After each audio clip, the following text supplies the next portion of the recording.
Upon a very close scrutiny of the alleged references to Muhammad in the Bible as a prophet, they absolutely have no relation to the prophet of Muhammad, nor prophesy his coming. Mohammed is not mentioned in the Old Testament. Mohammed is not mentioned anywhere from Genesis to Revelation. And Mohammed is God's true messenger. That's a joke.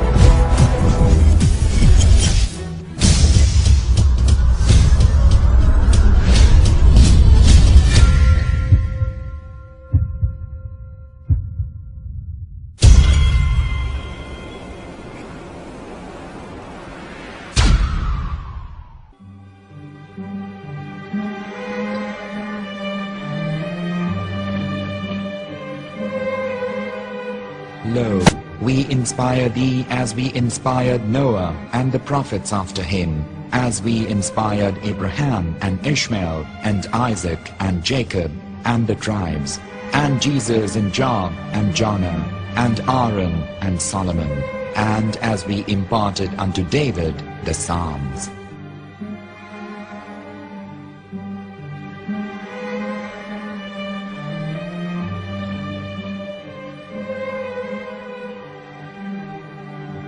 The verse we've just heard is from chapter 4 of the Quran.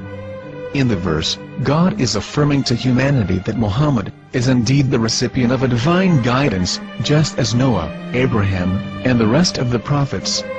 However, some Christians and Jews today don't believe that Muhammad was a prophet and the covenant that God made with Abraham.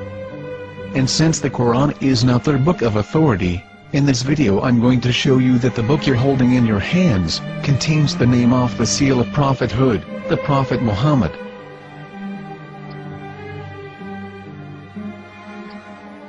As known, the Old Testament was preserved in the Hebrew language. In the 5th chapter of the Shir HaShirim, which is one of the 5 Megillat or sacred scrolls that are part of the Hebrew Bible, or for short the Song of Solomon, as Christians know it today. That chapter is discussing someone. Jews will say it is discussing Solomon, while Christians will say it is discussing Jesus. Considering this is the Songs of Solomon, it would seem logical that it is discussing Solomon. The verses, describing this mystery man, have the narrator's speech conjugated in the feminine, meaning it is a woman who is describing this man. So it is possible that it is one of Solomon's wives discussing her husband Solomon. However, Christians assert that Jesus is being discussed, and that the chapter is describing a man who was not yet alive at that point. A prophecy.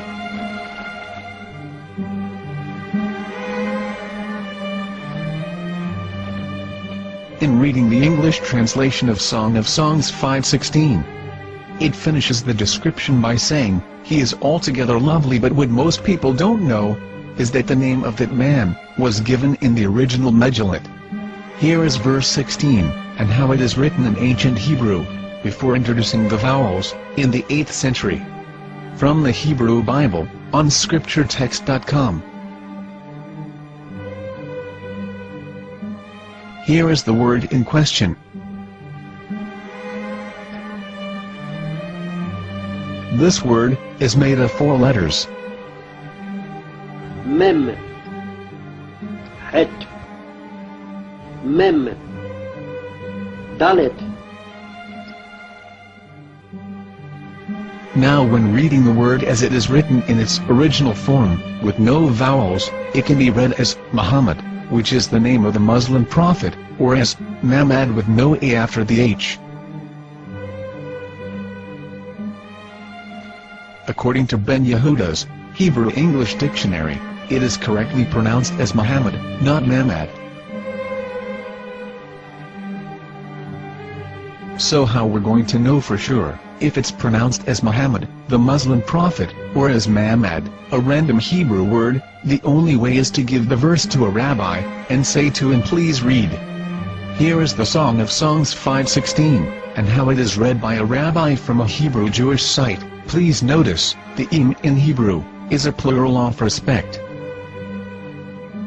חיכו ממתקים וכולו מחמדים, זה דודי וזה רעי בנות ירושלים. חיכו ממתקים וכולו מחמד, מחמד, מחמד, מחמד, מחמד, מחמד דין. זה דודי וזרעי בנות ירושלים.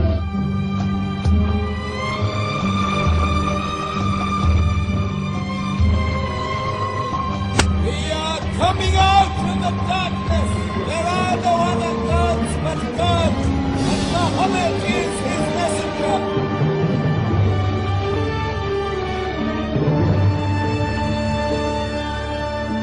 Set the world here! חיכו ממתקים וכולו מחמד דין. זה דודי וזרעי בנות ירושלים.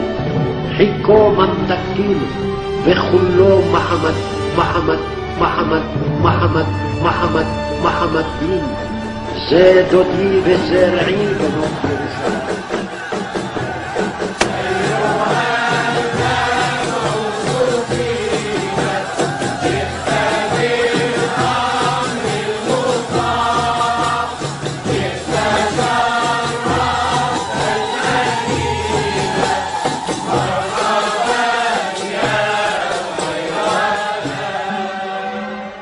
Here is the famous SDL translation tool, which includes a professional human translation, as well as an online translation. We're going to copy our Hebrew word of the Song of Songs, directly from the Jewish site. It's the same site, where you can hear the rabbi reading the verse in Hebrew. All links are in the description, so, we're going to copy the word and paste it, and ask, please translate. Are they going to translate the meaning of the name of that person? As the Bible translators did. Which is the praised and the lovely one, or are they going to keep the name as it is? Well, see it yourself. Here is the World Lingo Translator. The result is the same. It's Muhammad. We have no right. We have no right to translate names of people. Anybody. Your name should be retained. Mr. Black is Mr. Black, though he's white. You have no right to translate names of people. But they have been doing that. Muhammad they translated as altogether lovely. But the word Muhammad in the Hebrew language, the word Muhammad in the Hebrew language.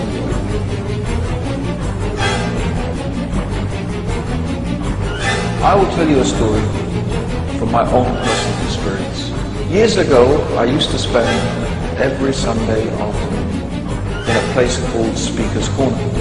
And in my years down there, I got to know a Jewish rabbi. He was a very nice man. He used to listen to me, and he was always very polite and talked about Islam in a very nice way. And one day during one of our conversations after some years, I thought that it was about time I should invite him to Islam. So I said to him, you know, my friend, we have been talking now for many years, and even you have admitted to me that Muhammad is a prophet. So why then do you not embrace Islam? He said to me, we Jews, we never change our religion. I said, but half of the rabbis of Medina became Muslim. He said, that is true, but still, we Jews never change our religion. I thought, what can I say to him? He looked at me and said, listen to me, my friend. God sent to us a prophet Moses, and we didn't even listen to him. Do you think we're going to listen to another prophet after him? From another tribe? From another people? When he said that, I had nothing left to say. He knew that Muhammad was a prophet. In fact, another rabbi also came up to me and he said to me, we know Muhammad is a prophet, and he quoted to me a passage from the Bible